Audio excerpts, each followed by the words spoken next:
Hello guys, welcome to our YouTube channel Rajni classroom. और आज के इस वीडियो में ही हम कंटिन्यू करेंगे लाइफ प्रोसेस चैप्टर को। क्लास 10th का ही चैप्टर है बायोलॉजी का, तो इसी को ही कंटिन्यू करेंगे। हमने पार्ट 1 में और पार्ट 2 के अंदर हमने पढ़ा था कि लाइफ प्रोसेस प्लांट्स के अंदर कैसे होती है और एमेबा के अंदर कैसी होती है। और इसके लाइफ प्रोसेस के वीडियो पार्ट 2 के अंदर हमने पढ़ा था लाइफ प्रोसेस वीडियो पार्ट 2 के अंदर हमने पढ़ा था digestion in animals, specially in human beings. तो अब उसी लाइफ प्रोसेस के चैप्टर को हम कंटिन्यू करने जा रहे हैं अपने वीडियो पार्ट 3 के अंदर। और आज की इस वीडियो के अंदर हम पढ़ने जाएंगे respiration in life process. Respiration का जो प्रोसेस होता है वह ह्यूमन बीइंग के अंदर कैसे होता है, कैसी रेस्पिरेशन होती है, इसके बारे में हम डिटेल से पढ़ने जा रहे हैं। तो इस वीडियो को कम्प्लीटली देखिए और अच्छी तरह से समझिए रेस्पिरेशन इन ह्यूमन बींग्स, जिसके अगर आप अच्छी तरह से इसे समझेंगे तो हो सकता है कि आपके कॉन्सेप्ट क्लियर हो जाएं और आप एग्ज़ाम्स में अच्छे मार्क्स गेन करें। इस चैनल को सब्सक्राइब करें और जो भी आपकी क्यूरी या कमेंट आपके माइंड में आते हैं आप कमेंट बॉक्स में ज़रूर लिखें, ताकि हम उनको पढ़ के उनके ऊपर वीडियो बना के आपके कमेंट्सों को स्पेशली फोकस करके आपके सामने प्रेजेंट कर सकें। तो चलिए शुरुआत करते हैं इस चैप्टर की, आज के वीडियो पार्ट की, रेस्पिरेशन इन लाइफ प्रोसेस और रेस्पिरेशन इन ह्यूमन बींग्स। इस चैप्टर में जो हम टॉपिक्स पढ़ने जा रहे हैं वो हैं types of respiration, aerobic respiration, anaerobic respiration, human respiratory system, respiration in plants.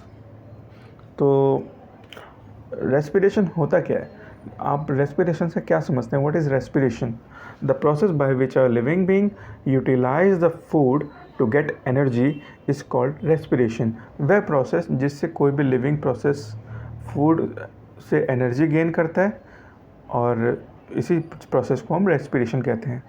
अब इसमें तो बता रहे हैं कि फूड से एनर्जी गेन करता है, पर रेस्पिरेशन में तो सांस का अंदर लेना, मुंह से ऑक्सीजन को अंदर लेना नाक से और कार्बन डाइऑक्साइड को बाहर छोड़ना होता है। कॉमन भाषा में तो एक आम इंसान यही सोचता है, पर रेस्पिरेशन का मतलब क्या होता है? जो हमने फूड डाइजेस्ट किया है अब वो ब्लड के अंदर चला गया, अब ब्लड से एनर्जी कैसे रिलीज़ होगी, कैसे एनर्जी डिफरेंट पार्ट्स तक पहुंचेगी और कैसे सेल उस एनर्जी को यूटिलाइज़ करेंगे, वो सारी की सारी प्रोसेस होगी रेस्पिरेशन के थ्रू।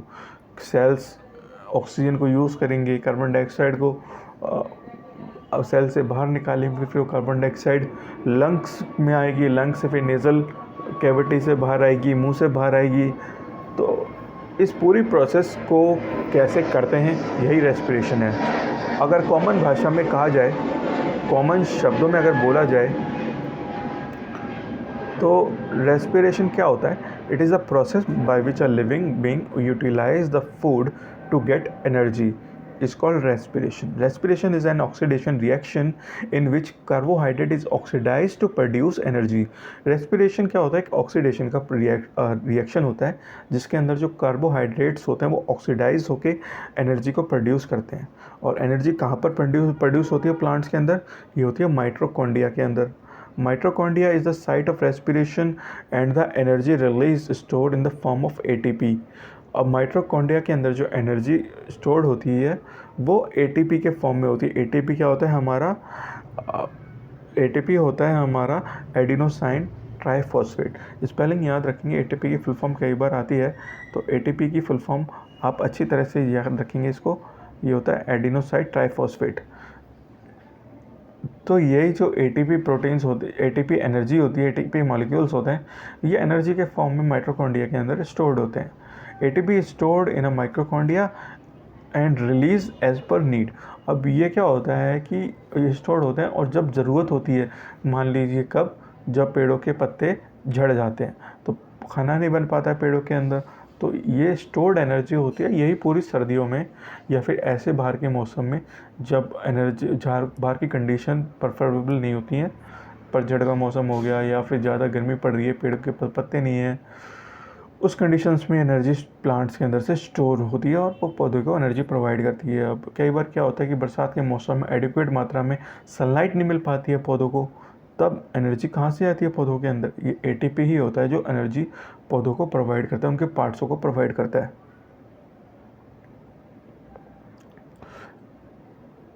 तो एटीपी जो स्टेप्स होते हैं रेस्पिरेशन के, वो क्या होते हैं? सबसे पहला स्टेप्स होता है ग्लूकोज को पायरोवेट के अंदर कन्वर्ट करना, ब्रेक डाउन करना। हम जानते हैं कि द स्टेप, ये जितना भी स्टेप्स होते हैं, ये ग्लूकोज को ब्रेक डाउन करने के स्टेप्स होते हैं, ये कहाँ पर होते हैं? साइटोप्लाज्म के अंदर होते हैं। This steps happen in the cytoplasm. Glucose molecules is breaking down into pyruvic acid. Glucose molecules is composed of 6 carbon atom, and while pyruvic acid is composed of 3 carbon atoms. और जो pyruvic acid होता है उसके अंदर कितने carbon atom होते हैं? 3 carbon atoms होते हैं. अब ये प्यूरिक एसिड्स क्या होते हैं? Further breaking down for pyruvic acid take place in the mitochondria. जो ग्लूकोज प्यूरिक एसिड में कहाँ पर चेंज हुआ? साइटोप्लाज्म के अंदर. अब माइटोकॉन्ड्रिया के अंदर जो प्यूरिक एसिड्स हैं, ये क्या होंगे? अब इनका फर्दर ब्रेकडाउन होगा. तो अब ये माइटोकॉन्ड्रिया के अंदर जो मॉलिक्यूल्स होते हैं रेस्पिरेशन प्रोसेस के थ्रू, ये ब्रेकडाउन होते हैं 2 प्रोसेस के थ्रू. पहला होता है एरोबिक रेस्पिरेशन, दूसरा होता है एनारोबिक रेस्पिरेशन. अब इसके बारे में हम आगे पढ़ेंगे. इतना समझ लीजिए, एरोबिक रेस्पिरेशंस में ऑक्सीजन इंक्लूड होती है और एनारोबिक रेस्पिरेशन के अंदर ऑक्सीजन यूटिलाइज नहीं होती है. तो जब भी कोई रेस्पिरेशन प्रोसेस ऑक्सीजन की प्रेजेंस में हो तो वो एरोबिक रेस्पिरेशन कहलाता है. अगर कोई भी रेस्पिरेशन का प्रोसेस ऑक्सीजन के एब्सेंस में हो, जब ऑक्सीजन ना हो, तो उस प्रोसेस को हम एनारोबिक रेस्पिरेशन बोलते हैं. Respiration involve gases exchanges. जो रेस्पिरेशन होता है उसके अंदर गैसेस एक्सचेंजेस भी होते हैं. अब कैसे होते हैं? Intake of oxygen from the atmosphere and release of CO2. जब भी हम ऑक्सीजन को इनटेक करते हैं और CO2 को रिलीज़ करते हैं बाहर एटमॉस्फेयर के अंदर, तो इस चीज़ को हम ब्रीथिंग बोलते हैं. Breakdown of simple food in order to release energy inside the cell is called cellular respiration. जब भी फूड का सिंपल ब्रेकडाउन होता है, एनर्जी एनवायरनमेंट के अंदर सेल के थ्रू रिलीज़ हो, तो इस चीज़ को हम सेलुलर रेस्पिरेशन बोलते हैं.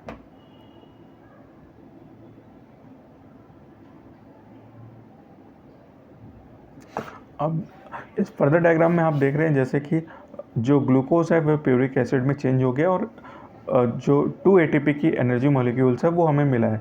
अब फर्दर क्या होता है? जो प्यूरिक एसिड होता है वो फर्दर जो माइटोकॉन्ड्रिया है उसके अंदर ब्रेकडाउन होता है.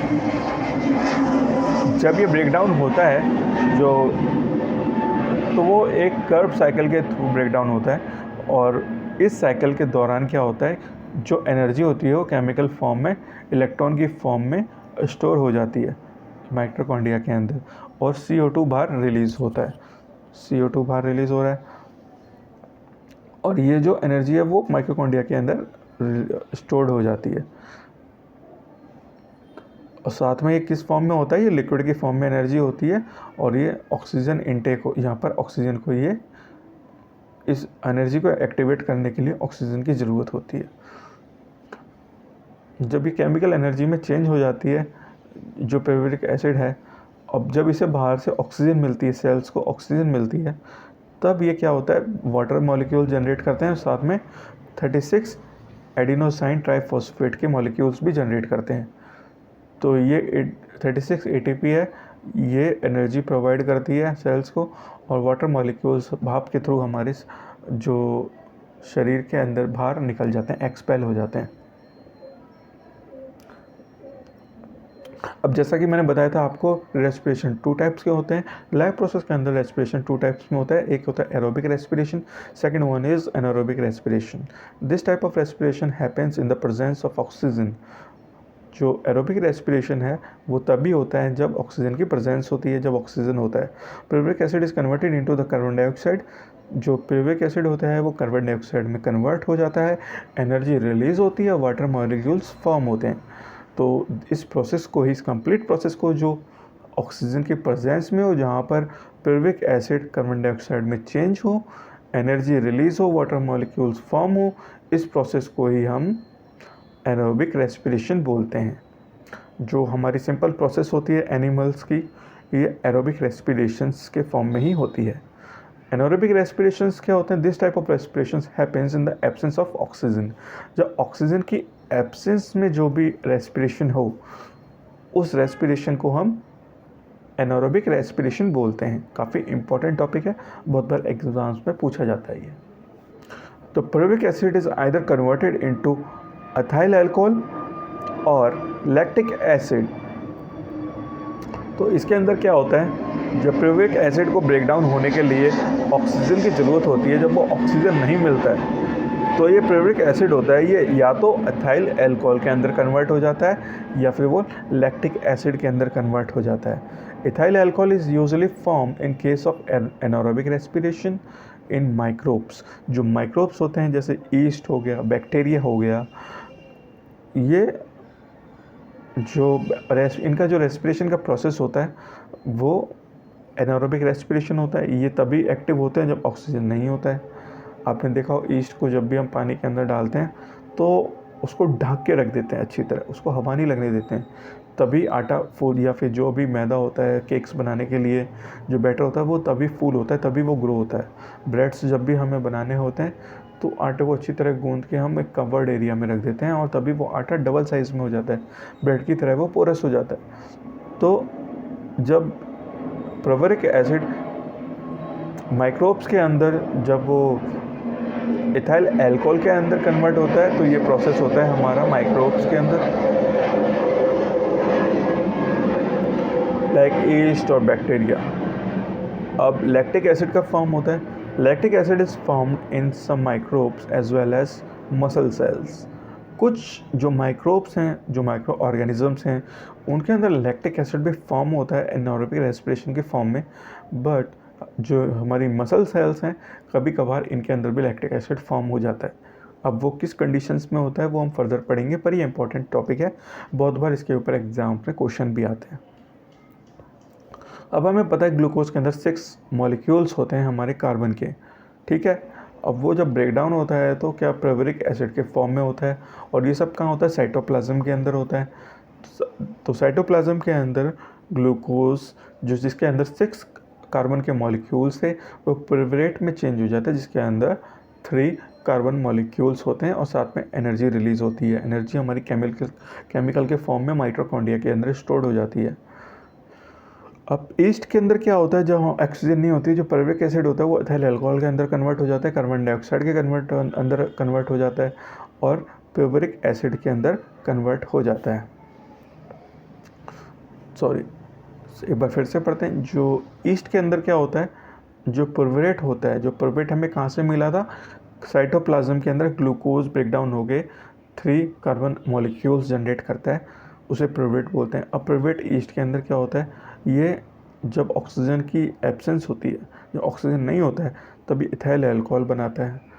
जब इथाइल अल्कोहल बनाएगा तो साथ में कार्बन डाइऑक्साइड बनाएगा प्लस एनर्जी बनाएगा। तो ईस्ट के अंदर हमें क्या मिला? Final product ethyl alcohol, carbon dioxide plus energy in absence of oxygen. अब pyruvic एसिड, अब ह्यूमन मसल्स के अंदर या फिर एनिमल्स की मसल के अंदर क्या होता है, कई बार क्या होता है ऑक्सीजन की एब्सेंस हो जाती है। कब? जब हम फास्ट रनिंग करते हैं या फिर बहुत ज़्यादा एक्सरसाइज करते हैं तो ऑक्सीजन शरीर को जितनी चाहिए वो कम पड़ती है। हम सांस धीमे धीमे ले रहे हैं, एक्सरसाइज ज़्यादा कर रहे हैं, तो शरीर को ज़्यादा ऑक्सीजन की ज़रूरत होती है, पर शरीर उतना ऑक्सीजन नहीं गेन कर पा रहा है। तो क्या होता है, हमारी बॉडी फिर एनारोबिक रेस्पिरेशन शुरू कर देती है, हमारी मसल्स। तो उस केस में क्या होता है कि लैक्टिक एसिड फॉर्म होता है और एनर्जी फॉर्म होती है। तो ये लैक्टिक एसिड होता है, यही रीज़न होता है जिसकी वजह से हमारी जो लेग्स होती हैं, बॉडी होती हैं, वो काम करने की वजह से, ये हैवी काम करने की वजह से या रनिंग करने की वजह से पेन करती हैं। अब इसी चीज़ को हम अगर एक रिएक्शंस की फॉर्म में समझें, इक्वेशंस की फॉर्म में समझें, तो ये हमारा ग्लूकोज है। जब ऑक्सीजन की प्रेजेंस हुई माइटोकॉन्ड्रिया के अंदर तो ये 6 CO2 कार्बन एटम्स के अंदर चेंज हुआ प्लस 6 H2O प्लस एनर्जी के फॉर्म में कन्वर्ट हुआ, ठीक है। अब यहाँ पे बन गए pyruvic एसिड्स।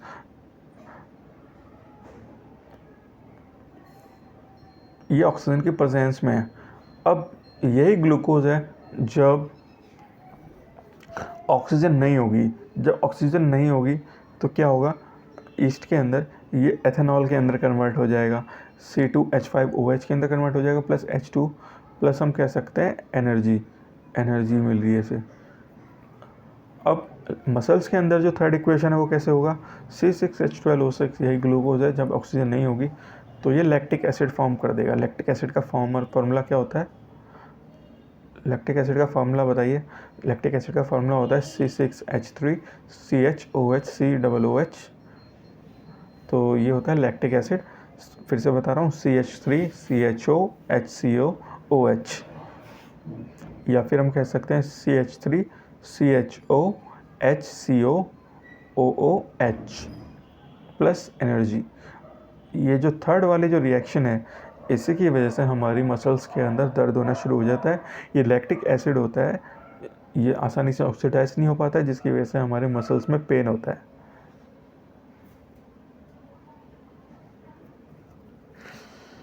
तो अभी तक हमने जो भी पढ़ा है, अगर उसे हम एक समरी के फॉर्म में अगर हम रिप्रेजेंट करें तो इसी डायग्राम को ध्यान से देखेंगे हम।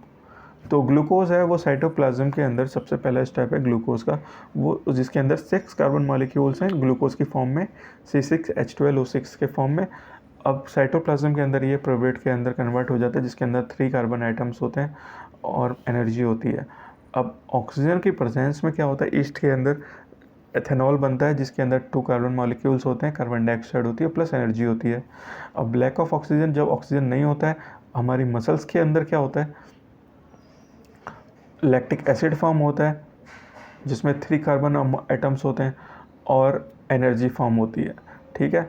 अब तीसरा आता है प्रेजेंस ऑफ ऑक्सीजन इन माइक्रोकॉन्ड्रिया। जब माइक्रोकॉन्ड्रिया के अंदर जब ऑक्सीजन होती है तो जब, या फिर हम कह दें कि एरोबिक रेस्पिरेशन की बात करते हैं, तो ये carbon dioxide water plus energy बनाता है। जो कार्बन डाइऑक्साइड हम एक्सपेल कर देते हैं, वाटर एक्सपेल कर देते हैं और एनर्जी हमारी बॉडी यूटिलाइज करती है। तो हम कह सकते हैं कि रेस्पिरेशन 2 टाइप में, एरोबिक रेस्पिरेशन और एनारोबिक रेस्पिरेशन। अब दोनों के डिफरेंस की बात करें तो डिफरेंस भी कई बार एग्जाम्स में आते हैं। टेक प्लेस एरोबिक रेस्पिरेशन की बात करें तो ये ऑक्सीजन की प्रेजेंस में होता है। एनारोबिक रेस्पिरेशन क्या होता है, एब्सेंस ऑफ ऑक्सीजन होता है। एरोबिक रेस्पिरेशन जहाँ माइक्रोकॉन्ड्रिया के अंदर होता है, वहीं एनारोबिक रेस्पिरेशन का होता है साइटोप्लाज्म के अंदर होता है। अगर एंड प्रोडक्ट्स की बात करें तो एरोबिक रेस्पिरेशन के जो एंड प्रोडक्ट्स होते हैं वो कार्बन डाइऑक्साइड और H2 होते हैं, और जबकि एंड प्रोडक्ट्स की बात करें हम एनारोबिक रेस्पिरेशन में तो अल्कोहल और लैक्टिक एसिड्स होते हैं। तो सबसे ज़्यादा जो अमाउंट की एनर्जी होती है दोनों का कंपेयर करें तो एरोबिक रेस्पिरेशंस में काफ़ी ज़्यादा एनर्जी रिलीज़ होती है और less amount of energy release होती है हमारी एनारोबिक रेस्पिरेशन, यानी एब्सेंस ऑफ ऑक्सीजन में जो रेस्पिरेशन होता है उसके अंदर कम एनर्जी हमारी प्रोड्यूस होती है।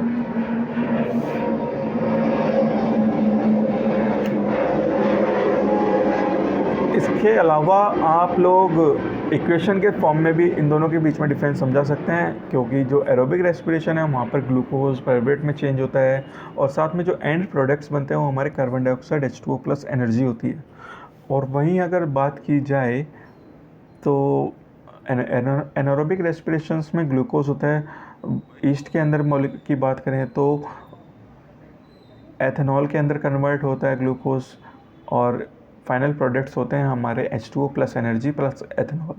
और मसल सेल्स की बात की जाए तो यही ग्लूकोज पायरुवेट में चेंज होकर लैक्टिक एसिड और एनर्जी के फॉर्म में लैक्टिक एसिड बनाता है, जिसकी वजह से हमें ऑक्सीडेशन नहीं मिल पाता और हमारी जो मसल्स होती हैं वो पेन करने लग जाती हैं। अब इसी के ऊपर क्वेश्चन आ रहा है, जो भी मैंने आपको पूरा कॉन्सेप्ट समझाया है इसी के ऊपर क्वेश्चन कई बार एग्जाम में होता है।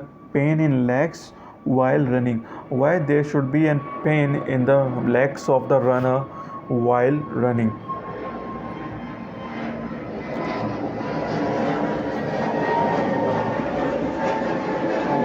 अब when someone runs too fast, he may experience throbbing pain in the leg muscles. This happens because anaerobic respiration taking place in the muscles.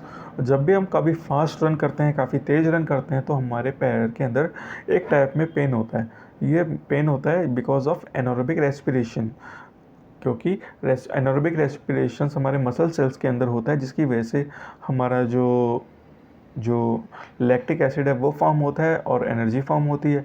Lactic acids होते हैं वो लेस एनर्जी फॉर्म करते हैं, जिसकी वजह से प्रॉपर एनर्जी नहीं मिल पाती है मसल्स को, और जिसकी वजह से वो पेन करने लग जाते हैं। During running, the energy demand from the muscles is increases. This compensated by the anaerobic respiration and the lactic acid is formed in the process. अब क्या होता है, जब रनिंग करते हैं काफ़ी एनर्जी हम लगाते हैं तो हमारी मसल्स को भी उतनी एनर्जी चाहिए होती है। जब उतनी एनर्जी उन्हें नहीं मिलती है, मसल्स को उतनी एनर्जी नहीं मिलती है, तो ये एनर्जी कहाँ से पूरी करते हैं हमारी मसल्स? ये मसल्स पूरी करती है हमारी एनारोबिक रेस्पिरेशन के थ्रू। और ये कहाँ होता है? ये होता है सारा का सारा हमारे माइटोकॉन्ड्रिया के अंदर। जो लैक्टिक एसिड फॉर्म होता है इन दिस प्रोसेस, और जो एनर्जी फॉर्म होती है वो प्रॉपर नहीं होती है। The deposition of the lactic acid cause pain in the leg muscle और the pain subsidize after taking some rest for the some time. और ये पेन कब कम होता है? ये पेन तब कम होता है जब भी थोड़ा सा हम रेस्ट कर लेते हैं या फिर एनर्जी टेकन फूड खा लेते हैं, जैसे केले खा लिए या फिर कोई भी फास्ट एनर्जी ग्लूकोज टाइप में हमने अगर पी लिया, तो वो पेन थोड़े टाइम बाद बंद हो जाता है। अब एक्सचेंजेस ऑफ गैसेस कैसे होती है, ये भी हमें समझना बहुत ज़रूरी है। ये तो हमने पढ़ा कि अभी तक हमारे मसल्स को, सेल्स को एनर्जी कहाँ से मिलती है, फूड से कैसे एनर्जी मिलती है, ग्लूकोज जो हमने फूड से गेन किया वो कैसे ब्रेक डाउन हुआ, उससे हमें एनर्जी कैसे मिली है, हमारी मसल्स को एनर्जी कैसे मिली है। अब गैसेस का एक्सचेंज कैसे होता है, ये भी हम समझना बहुत ज़्यादा ज़रूरी है। For aerobic respiration, the organism need a continuous supply of oxygen and carbon dioxide produced during the process need to be removed from the body. अब एरोबिक रेस्पिरेशंस में तो ऐसा होता है कि ऑर्गेनिजम्स को कंटिन्यूसली ऑक्सीजन चाहिए होती है। विदाउट ऑक्सीजन रेस्पिरेशन नहीं हो सकता एनिमल्स के अंदर, और शरीर से जो कार्बन डाइऑक्साइड प्रोड्यूस होता है वो भी शरीर से कंटिन्यूसली रिमूव होना ज़रूरी है। तो different organisms use different method to intake oxygen and expulsion of the carbon dioxide from the body. Different organism होते हैं, उनका डिफरेंट मेथड होते हैं ऑक्सीजन को अंदर लेने के और बाहर एक्सपेल करने के। बहुत सारे मेथड्स होते हैं, कोई मुंह से सांस लेता है, कोई गिल से सांस लेता है, कोई गिल से ऑक्सीजन रिलीज करता है एटमॉस्फेयर में। Diffusion is the method which is utilized by unicellular and some simple organisms for this purpose. Diffusion जैसे जो यूनिसेलुलर ऑर्गेनिजम्स होते हैं, जैसे हमारा अमीबा हो गया, पैरामोशियम हो गया, ये सब सेलुलर यूनिसेलुलर ऑर्गेनिजम्स होते हैं। ये डिफ्यूज़न प्रोसेस का यूज़ करते हैं। तो in plants diffusion is utilized for the exchange of the gases. Plants के अंदर भी क्या होता है, डिफ्यूज़न का प्रोसेस ही होता है। In complex animal like human beings, और जो भी एनिमल्स हैं, कॉम्प्लेक्स एनिमल्स हैं, उनके अंदर क्या होता है, रेस्पिरेशन का जो प्रोसेस होता है वो एक्सचेंज ऑफ गैसेस के फॉर्म में होता है। Gills are respiratory organs for the fish. Fishes take in oxygen which is dissolve in the water through the gills. अब फिशेस होती हैं वो गिल्स के थ्रू सांस लेती है। गिल्स क्या होते हैं, जो पानी में डिजॉल्व ऑक्सीजन होता है उसको फिल्टर कर देते हैं, उसको बाहर फिल्टर करके ऑक्सीजन लंग्स तक पहुंचाते हैं फिश के, और जो वाटर होता है उसको गिल्स से ही वो बाहर एक्सपेल कर देते हैं। तो इसीलिए अगर जो पानी गंदा होता है, ज़्यादा उसमें ऑयल वगैरह होता है, तो फिश को सांस लेने में प्रॉब्लम होती है, उनको पूरी तरह से ऑक्सीजन नहीं मिल पाती है। अगर पानी में ज़्यादा गंदगी होगी तो फिश सांस नहीं ले पाएंगी, और जिसकी वजह से क्या होता है, उनकी डेथ हो जाती है। तो फिश होती हैं वो साफ़ वाटर में ही, प्योर वाटर में ही या क्लियर वाटर में ही अच्छी तरह से वो रह पाती हैं। इसीलिए जो वाटर के अंदर जो घास होती हैं, वाटर ऑर्गेनिजम्स होती है, वाटर ग्रास होती हैं, जो पानी के अंदर जो ग्रासेस होती हैं वो काफ़ी ज़्यादा ज़रूरी होती हैं। वो पानी में ऑक्सीजन को डिज़ोल्व करती हैं, जहाँ से क्या होता है, ये जो फिशेस वगैरह होती हैं वो अपनी ऑक्सीजन लेती हैं। Since availability of the oxygen is less in the aquatic environment, so the breathing rate of the aquatic organism is faster. अब पानी के अंदर क्या होता है कि ऑक्सीजन काफ़ी कम होती है उनके, तो उनको जल्दी जल्दी सांस लेनी पड़ती है, जल्दी जल्दी उन्हें वाटर को प्यूरिफाई करना पड़ता है और ऑक्सीजन को अलग करना पड़ता है, और जल्दी जल्दी ये प्रोसेस होता है क्योंकि उनको ज़्यादा से ज़्यादा ऑक्सीजन गेन करनी होती है ज़िंदा रहने के लिए। और ऑक्सीजन उन्हें कहाँ मिलेगी? पानी के अंदर जो डिज़ोल्व ऑक्सीजन है वहाँ से मिलेगी। तो उनके अंदर रेस्पिरेशन का रेट काफ़ी फास्ट होता है। Insects have a system of spiracles और ट्रैशेस। तो जो इंसेक्ट्स होते हैं उनके अंदर स्पेरकल्स होते हैं which is use for taking the oxygen. आपने इंसेक्ट्स देखे होंगे, उनके अंदर क्या होता है, उसके सर पे थोड़े से एंटीने से होते हैं, वो उनकी सांस लेने के लिए भी होते हैं। Terrestrial organisms have developed lungs for the exchanges of the gases. जो टेरेस्ट्रियल ऑर्गेनिज्म हो गए, जैसे जो चल फिर सकते हैं, जो एनिमल्स घूम सकते हैं, जो टेरेस्ट्रियल मूवमेंट्स कर सकते हैं, उनके अंदर लंग्स होते हैं। इन लंग्स का ही काम होता है जो गैसेस को एक्सचेंज करते हैं, एक्सचेंज का प्रोसेस होता है वो लंग्स के थ्रू होता है।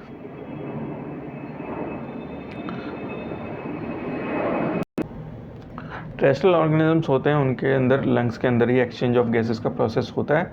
और ऑक्सीजन की availability is not such a problem for the terrestrial environments animals. उनके लिए क्या होता है, ऑक्सीजन की अवेलेबिलिटी नॉट, ये कोई बड़ा इशू नहीं होता है, इसीलिए उनका ब्रीथिंग रेट स्लोअर होता है एज़ कम्पेयर टू फिशेस और एक्वेटिक एनिमल्स के। अगर कंपैरिजन में बात करें तो जो टेरेस्ट्रियल जो एनिमल्स होते हैं उनकी सांस लेने का रेट काफ़ी स्लो होता है। एक हाथी उतना ज़्यादा सांस नहीं ले सकता जितना फिश सांस लेती है। तो जितना बड़ा जानवर होता है उसका ब्रीथिंग रेट उतना ही कम होता है। Terrestrial organisms use atmospheric oxygen for the respiration. Aquatic organisms use dissolved oxygen for the respiration. तो टेरेस्ट्रियल ऑर्गेनिजम्स होते हैं वो इन्वायरमेंट की ऑक्सीजन का यूज़ करते हैं रेस्पिरेशन के लिए। जो एक्वेटिक ऑर्गेनिज्म होते हैं, जो पानी के ऑर्गेनिजम्स होते हैं, वो पानी के अंदर डिज़ोल्व ऑक्सीजन होती है उसका यूज़ करते हैं रेस्पिरेशन के लिए। अगर ह्यूमन रेस्पिरेशन सिस्टम की बात की जाए तो human respiratory system is compared The human respiratory system is composed of the pair of the lungs. तो ह्यूमन रेस्पिरेटरी सिस्टम क्या होता है, उसके पास लंग्स होते हैं। These are attached to a system of tubes which open outside through the nostrils. अब जो lungs होते हैं वो बाहर के इन्वायरमेंट में गैसेस एक्सचेंज के लिए नॉस्ट्रल्स के थ्रू कनेक्ट होते हैं। जो हमारे ये नॉस्ट्रल्स होते हैं और ये माउथ कैविटी होती है, ये गैसेस के एक्सचेंज का काम करते हैं। तो मैकेनिज़्म की ब्रीथिंग की बात की जाए, सबसे पहले हमें समझना होगा कि इनहेलेशन क्या होता है और एक्सहेलेशन क्या होता है। इनहेलेशन माने जब भी हम सांस अंदर लेते हैं तो हमारी चेस्ट की जो मसल्स हैं, इसे हम थोरैकिक कैविटी भी बोलते हैं, थोरैकिक कैविटी, ये एक्सपेंड्स होती हैं। और जब भी हम एक्सहेलेशन करते हैं तो ये थोरैकिक कैविटीज़ होती हैं, ये कॉन्ट्रैक्ट करती हैं, ये आपस में सिकुड़ती हैं। तो जब भी हम सांस अंदर से छोड़ते हैं तो हमारी जो चेस्ट है वो अंदर की तरफ जाएगी, और जब भी हम सांस लेंगे तो चेस्ट हमारी बाहर की तरफ एक्सपेंड होगी। Ribs lifts upward. जब भी इनहेलेशन करेंगे तो रिब्स है वो हमारी ऊपर की तरफ आएंगी, एक्सहेलेशन करेंगे तो रिब्स हमारी डाउनवर्ड्स की तरफ मूव करेगी। जो हमारा डिफ्राग्राम है, ये डिफ्राग्राम है जो ये फ्लैट शेप में हो जाएगा, ये पेट है ये हमारा फ्लैट हो जाएगा एक्सहेलेशन के फॉर्म में। जब ये जो डिफ्राग्राम है, जब हम एक्सहेलेशन करेंगे, जब बाहर सांसों को बाहर छोड़ेंगे तब क्या होगा, ये डोम शेप में आ जाएगा, ये फूल जाएगा।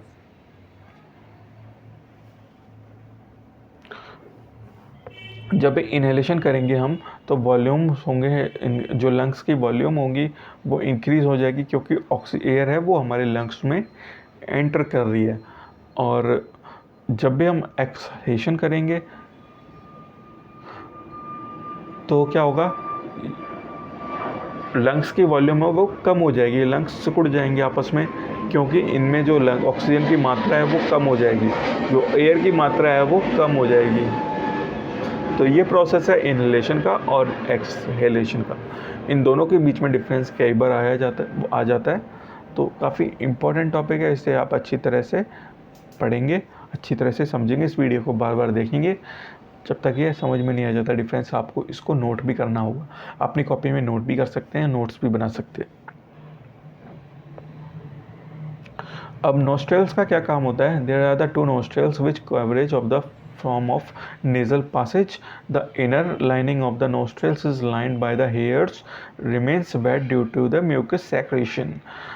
The mucus and the hair helps in the filtering of the dust particles from the inhaled air. Further air is warm up, it enters the nasal passage. अब क्या कह रहे हैं, जो नोस्ट्रल्स होते हैं ये क्या करते हैं, हमारी जो नोजल पासेज होती है, अंदर की मसल्स होती हैं, वो उसको आगे से कवर करते हैं। इनका जो इनर जो पार्ट है, जो इनर लाइनिंग्स है, इनर जो वॉल्स हैं, वो क्या है, इनके अंदर छोटे छोटे हेयर्स होते हैं और पीछे के जो मसल्स होते हैं वो वेट रहते हैं। क्यों वेट रहते हैं? हेयर्स होते हैं जो बाहर की जो डस्ट होती है, जो इंसेक्ट्स होते हैं, छोटे छोटे धूल मिट्टी वगैरह होती है, उनको रोक लेता है, बाहरी एयर को फिल्टर करता है। और उसके अलावा भी अगर कोई पास हो जाए मसल्स, कोई एयर डस्ट पार्टिकल वगैरह जो अंदर पास हो जाए, तो अंदर म्यूकस होता है, हमारे मसल्स में चिपचिपा पदार्थ होता है, वो बाहर की जो डस्ट वगैरह होती है उसको चिपका लेता है और लंग्स में जाने से रोकता है।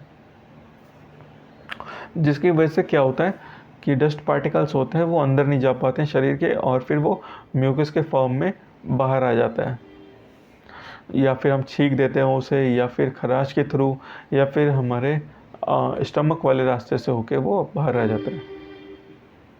उसके बाद आता है फेनेक्स। जो हमारा फेनेक्स है, इस tube like structure which continues after nasal passage. Nasal passage के बाद एक फेनेक्स होता है। जो फेनेक्स होता है वो एक ट्यूब का लाइक ट्यूब जैसा होता है, और वो ऑक्सीजन को लेनेस तक पहुंचाता है। This part comes after pharynx. This is also called voice box. जो नीचे गले में हमें मोटा मोटा सा हमारे हड्डी से निकली हुई है, इसे हम लेनेक्स बोलते हैं, और ये फेनेक्स के बाद आता है, इसे हम वॉइस बॉक्स भी बोलते हैं। फिर आता है trachea. This is composed of the rings of cartilages. The cartilaginous rings prevents the collapse of the trachea in absence of the air. अब ट्रेशिया का काम क्या है? ट्रेशिया में क्या होता है, जगह इसके अंदर छोटे छोटे नीचे कार्टिलेजेस लगे हैं, रिंग लाइक स्ट्रक्चर होता है। अब इनका काम क्या होता है, अगर ऑक्सीजन नहीं हो रही है तो ये मसल्स को आपस में चिपकने नहीं देगा। कई बार हम देखते हैं जैसे ट्यूब होती है, उसके अंदर ऑक्सीजन नहीं होती है तो ट्यूब चिपक जाती है आपस में। अगर मान लीजिए गुब्बारे के अंदर अगर गैस नहीं है तो वो आपस में चिपक जाता है। तो ये रिंग्स लाइक स्ट्रक्चर होती हैं, वो पाइप को आपस में चिपकने नहीं देती है, हमारे जो अंदर ट्यूब है उसको आपस में चिपकने नहीं देती है, जिसकी वजह से वो रास्ता ओपन रहता है। फिर उसके बाद आती है bronchi. A pair of bronchi comes from the trachea which with one bronchus going to the each lung. अब 2 ब्रोंचेस होती हैं। ब्रोंचेस का क्या काम होता है? ये 2 ब्रोंचेस होती हैं जो हमारे हर एक लंग्स के अंदर डिवाइड हो जाती हैं वाई की शेप में। फिर उसके बाद ब्रोंशियोल्स आते हैं। ब्रोंशियोल्स का काम क्या होता है? The bronchus divide into the branches. जैसे पेड़ की टहनियाँ आगे डिवाइड हो जाती हैं, एक टहनी से बहुत सारी टहनियाँ निकल जाती हैं, वैसे ही एक ब्रोंची से बहुत सारे ब्रोंशियोल्स निकल जाते हैं जो लंग्स के अंदर फैले होते हैं। उसके बाद आती है एल्वियोली। एल्वियोली का काम क्या होता है? एल्वियोली का काम होता है, these are the air sacs at the end of bronchioles. ये क्या करते हैं? ये एक एयर के सैक के फॉर्म में होते हैं, एयर के छोटे छोटे बोरे के फॉर्म में होते हैं, छोटे छोटे पैकेट्स होते हैं जो ब्रोंशियोल्स के एंड्स में होते हैं। The alveoli is composed of very thin membrane and it is place where the blood capillaries open. और ये ब्लड कैपिलरीज से जुड़े होते हैं, छोटी छोटी जो नसें होती हैं खून की, उनसे जुड़े होते हैं। इसमें क्या होता है कि जो गैसेस होती हैं ब्लड से, जो कार्बन डाइऑक्साइड रिलीज़ होती है वो एल्वियोल के थ्रू ब्रोंचियोल्स में जाती है, ब्रोंचियोल से फिर ब्रोंची में जाती है, फिर ट्रैचिया, लेनेक्स, फेनेक्स और नोस्ट्रल से होके वो कार्बन डाइऑक्साइड बाहर चली जाती है। सेम वे में जब हम ऑक्सीजन इनटेक करते हैं तो नोस्ट्रल से ऑक्सीजन जाती है फेनेक्स में, फेनेक्स से प्योरीफाई होके फिर वो लेनेक्स में जाती है, ट्रैचिया में जाती है, ब्रोंचीज में जाती है, ब्रोंचीज से वो डिवाइड हो जाती है, ईच लंग्स के अंदर जो ब्रोंचियोल्स होते हैं उनके अंदर जाती है, वहाँ से एल्वियोल्स के अंदर जाती है, फिर एल्वियोल्स होते हैं वो ब्लड कैपिलरी से जुड़े होते हैं और जो ऑक्सीजन होती है वो ब्लड के अंदर मिक्स हो जाती है। इस तरह से एल्वियोल्स के अंदर गैसेस ऑफ एक्सचेंज का प्रोसेस होता है बिकॉज ऑफ प्रेशर। अब ऑक्सीजन वहाँ से रिलीज़, ऑक्सीजन जब वहाँ से रिलीज़ हो जाएगा, ज़्यादा अगर कार्बन डाइऑक्साइड हमारे फेफड़ों में इकट्ठी हो रही है फिर उसे वो ऊपर की तरफ आएगी, हमारे नोस्ट्रल्स की तरफ आएगी और रिलीज़ हो जाएगी। जब ऑक्सीजन की जो कार्बन डाइऑक्साइड की जो मात्रा है वो शरीर से कम हो जाएगी तो फिर ऑक्सीजन हमारा एंटर करेगा। इससे क्या होता है कि हमारे एल्वियोल के आसपास जो गैसेस का प्रेशर है वो बदलता रहता है, जिसकी वजह से क्या होता है कि जैसे हम कोकोनट्स के अंदर पाइप से, स्ट्रॉ से हम कोकोनट वाटर को सक करते हैं, वैसे ही ब्लड कैपिलरीज के थ्रू ऑक्सीजन जो होती है वो ब्लड के अंदर मिक्स होती रहती है और कार्बन डाइऑक्साइड बाहर रिलीज होता रहता है। तो इस डायग्राम में हम अच्छी तरह समझ लेंगे। जैसे नेज़ल पासेज होगी, उसके बाद माउथ कैविटी हो गया, फेनेक्स हो गया, ट्रैचिया हो गया, रिंग्स ऑफ कार्टिलेजेस हैं बहुत सारी ट्रैचिया के नीचे, फिर उसके बाद जो ब्रोंचियोल्स होते हैं वो एंड में होते हैं, ब्रोंचीज दोनों लंग्स में गई है, ब्रोंचियोल्स हैं, फिर ब्रोंचियोल्स के आगे फिर एल्वियोलाइज हैं, छोटे छोटे गुब्बारे से एंड में एकदम, और ये ब्लड कैपिलरी से जुड़ी होती हैं और इन सब चीज़ों को सपोर्ट करता है डिफ्राम। और एल्वियोल देखिए जैसे फ्रूट्स लगे हुए हैं उस शेप में है, छोटे छोटे जो एयर पॉकेट्स हैं, ये ब्लड कैपिलरीज से जुड़े होते हैं, ब्लड से जुड़े होते हैं, हमारे ब्लडों की नसें होती हैं छोटी छोटी, उनसे जुड़े होते हैं, जिसकी वजह से जो ऑक्सीजन की सप्लाई है वो हर एक पार्ट में हो पाती है और कार्बन डाइऑक्साइड जो एक्सेस होती है वो लंग्स के अंदर वापस आ जाती है और वो excess carbon dioxide nasal cavity या माउथ कैविटी से हम हवा में रिलीज़ कर देते हैं, एटमॉस्फेयर में रिलीज़ कर देते हैं। तो अगर सिंपल प्रोसेस की बात कर लें तो नॉस्ट्रल्स के थ्रू एयर पास होती है नेज़ल पासेज में, नेज़ल पासेज के थ्रू नेज़ल कैविटी में, नेज़ल कैविटी से फेनेक्स, फेनेक्स से फिर लेनेक्स, लेनेक्स से ट्रैचिया, ट्रैचिया से ब्रोंची, ब्रोंची से लंग्स, लंग्स से ब्रोंचियोल्स, फिर एवियोलीज में। इस डायग्राम को अच्छी तरह से देख लेंगे, समझ लेंगे, प्रोसेस को अच्छी तरह से समझेंगे। एक बार में ये चीज़ समझ में नहीं आने वाली है, आपको ये चीज़ बार बार समझनी पड़ेगी, छोटे छोटे स्टेप्स में इस चीज़ को समझना पड़ेगा, फिर उसके बाद ही ये चीज़ समझ में आएगी। अगर मैं आपको यहाँ पर अगर 50% समझा रहा हूँ तो आपका काम है 50% अपने आप भी मेहनत करना। जब तक मेहनत नहीं करेंगे दोस्तों ये चीज़ें समझ में नहीं आएंगी और ये चैप्टर बिना मेहनत के आपको ईजी नहीं लगेगा। समझेंगे तो बहुत ईजी चैप्टर है, एकदम मक्खन चैप्टर है, अगर नहीं समझेंगे तो आपको चाहे कोई कितना भी समझा ले नहीं समझ में आने वाला। मेहनत आपकी है। अगर कोई भी आपको डाउट है, कमेंट है, अगर एक बार में आपको चीज़ें नहीं समझ में आ रही हैं, इस मेथड से नहीं समझ में आ रही है तो हम इसी टॉपिक को हम अगले वीडियो में सिर्फ इसी टॉपिक को ही कवर करेंगे। पर हमें कमेंट बॉक्स में अपनी राय लिखना ज़रूर मत भूलिए, अपनी फीडबैक दीजिए। तो ब्रीथिंग मैकेनिज़्म अब मैंने अभी आपको बताया। Breathing mechanism of the lungs is control by the diaphragm. ये डिफ्राम से कंट्रोल होता है। डिफ्राम हमारे रिब्स के मसल्स के नीचे सपोर्ट करता है लंग्स को। The diaphragm is a membrane which separate the thoracic chambers thoracic chamber from the abdomen cavities. Diaphragm एक मेम्ब्रेन होती है, वो हमारी एब्डोमिनल कैविटीज़ होती हैं, जो पेट की मसल्स होती हैं उनको सेपरेशन देती है। When the diaphragm move down the lungs expand. जब भी डिफ्राम डाउन की साइड मूव होता है तो लंग्स हमारे जो एक्सपेंड करते हैं उनके अंदर हवा आती है। When diaphragm moves up lungs contract and air is exhaled. जब भी डायफ्राम ऊपर की तरफ मूव करता है, जब भी डायफ्राम ऊपर की तरफ मूव करता है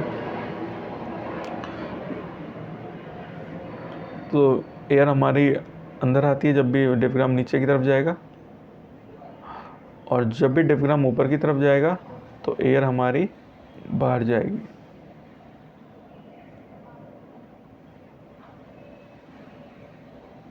तो इस चीज़ को याद रखेंगे। एक सिंपल सा अगर समझें तो एक सिंपल प्रोसेस को अगर हम समझें तो मान लीजिए एक बोतल है, उसका बॉटम हटा देंगे और नीचे एक गुब्बारा लगा देंगे, या फिर एक बोतल होती है, उसके अंदर पानी भरते हैं हम, और जैसे ही बोतल को नीचे से दबाते हैं तो क्या होता है, पानी ऊपर से बाहर आने लग जाता है। ऊपर उसकी माउथ ओपनिंग होती है, जहाँ पे ढक्कन लगाते हैं वहाँ से पानी बाहर आने लग जाता है। जैसे हम हाथ वाली पिचकारी चलाते हैं, जैसे हम उस पिचकारी को पीछे से दबाएंगे तो ऊपर आगे से पानी बाहर निकलने लग जाएगा। सेम मेथड यहाँ पर डायफ्राम का होता है। अगर हम नीचे से प्रेशर लगाएंगे तो बाहर से हवा निकलने लग जाएगी, और जब नीचे से हम खोलेंगे और ज़्यादा नीचे से प्रेशर मारेंगे, एक्सपेंड करेंगे बोतल को, तो बोतल के अंदर और पानी आने का स्पेस बन जाएगा। सेम ऐसा ही जो मेथड होता है वो ब्रीथिंग मैकेनिज़्म में यूज़ होता है। तो बहुत समझने की बात है, काफ़ी सिंपल मैकेनिज़्म है ये।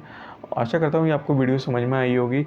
अगर आपको इसमें डाउट है तो इस वीडियो को लाइक करें, शेयर करें, सब्सक्राइब करें, अपने डाउट्स को कमेंट्स में लिखें, ताकि हम आने वाले वीडियोस में आपके डाउट्सों को क्लियर करने की पूरी कोशिश करें, उस पर ख़ास फोकस करें।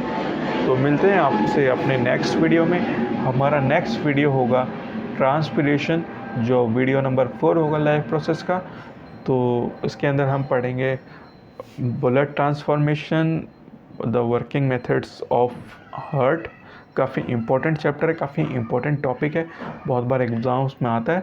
तो अभी सब्सक्राइब करें इस चैनल को, ताकि हमारे आने वाला वीडियो है life process transportations of blood in animals, आप अच्छी तरह समझ सकें और आने वाले एग्ज़ाम्स में आप इस टॉपिक से अच्छी तरह रूबरू हों।